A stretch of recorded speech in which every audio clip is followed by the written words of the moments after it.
কবি, পুষ্প কাননে একা একা কি করছো? কে? ও স্নিগ্ধময়ী, এসো এসো। ফুলের দিকে ওভাবে তাকিয়ে কি দেখছিলে বলো তো কবিরাজ? দেখছিলাম না, মুগ্ধ হয়ে ওদের কথোপকথন শুনছিলাম। কি বলো এসব? তুমি বুঝি ওদের কথা শুনতে পাও, বুঝতে পারো?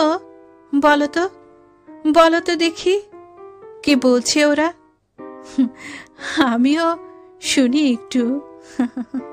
হাসছো কেন? বুঝতে পারি তো। শুনবে? শোনো কি বলছে ওরা।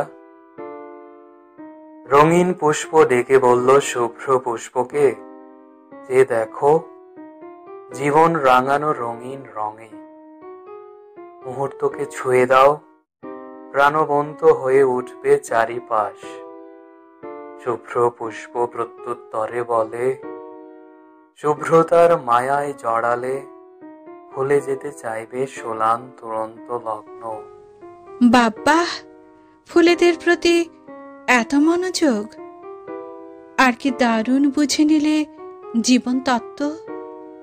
ইস, আমি পুষ্পমঞ্জুরি হলে তুমি আমাকেও এমন মনোযোগী হয়ে বুঝতে চাইতে কবিরাজ।